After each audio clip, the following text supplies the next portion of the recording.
اب ہم چلتے ہیں آج کے ویڈیو کی دوسری خبر پہ۔ دوسری خبر یہ ہے کہ آپ لوگ جانتے ہیں سارہ خان کے جو شوہر ہیں جی فلک شبیر،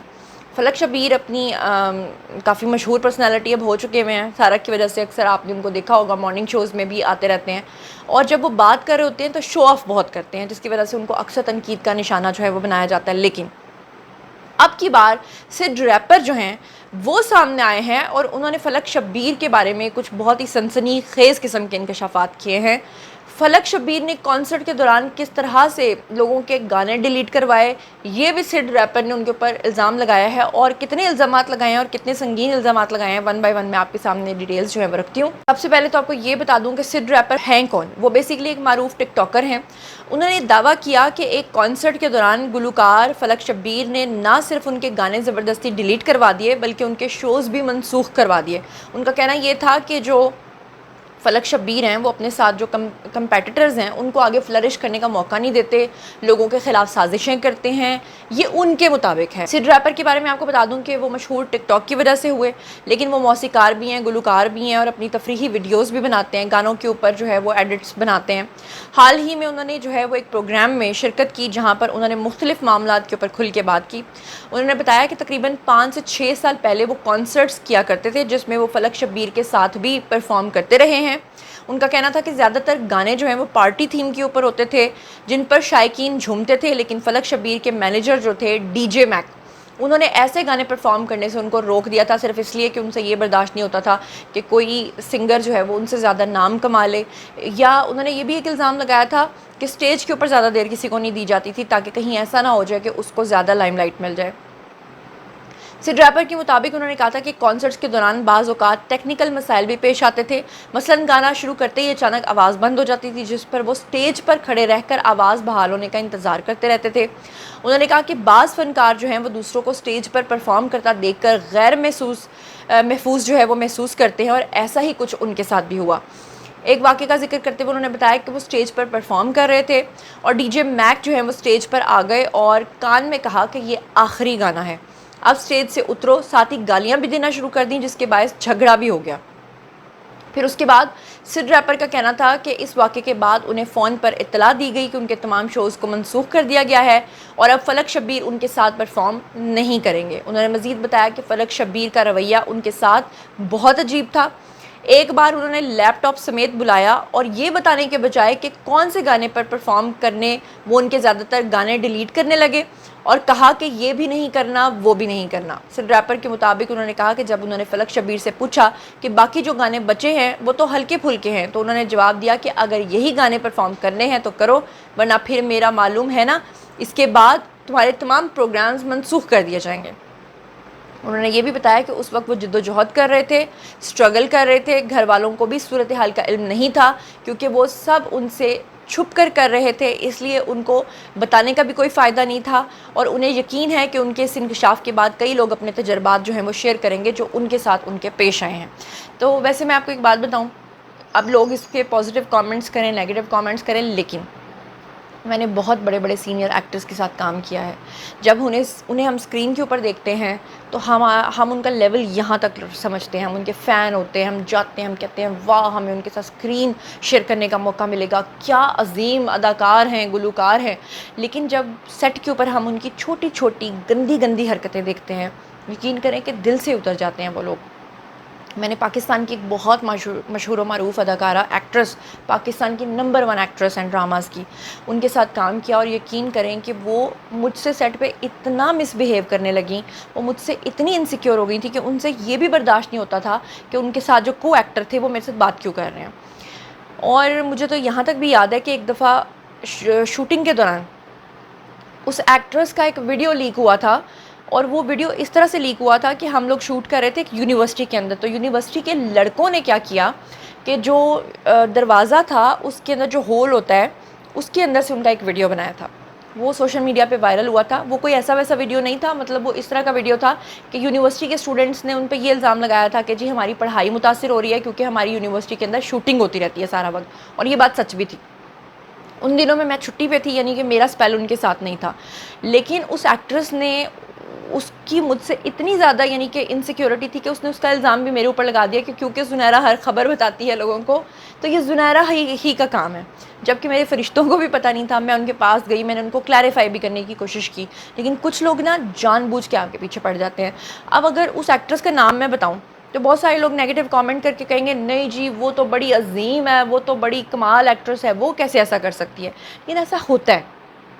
کہ بعض دفعہ آپ کمپیریزن کرنا شروع کر دیتے ہیں کہ وہ تو چھوٹا ہے، وہ اس نے ایسے الزام لگا دیا مشہور ہونے کے لیے، لیکن بعض دفعہ یہ چیزیں سچ بھی ہوتی ہیں، لیکن بعض دفعہ یہ جھوٹ بھی ہوتی ہیں، یہ پبلسٹی اسٹنٹ بھی ہو سکتا ہے. آپ کو کیا لگتا ہے؟ جو بھی آپ سوچتے سمجھتے ہیں کامنٹ سیکشن میں آئیے، شیئر کیجیے، پرسنلی جواب دوں گی. مزید خبریں، بلاگز، انٹرویوز اور سیاسی تجزیے جاننے کے لیے اور میرے ساتھ کنیکٹڈ رہنے کے لیے چینل کو سبسکرائب کر لیجیے گا. اپنا بہت خیال رکھیے گا. اللہ نے کے بعد.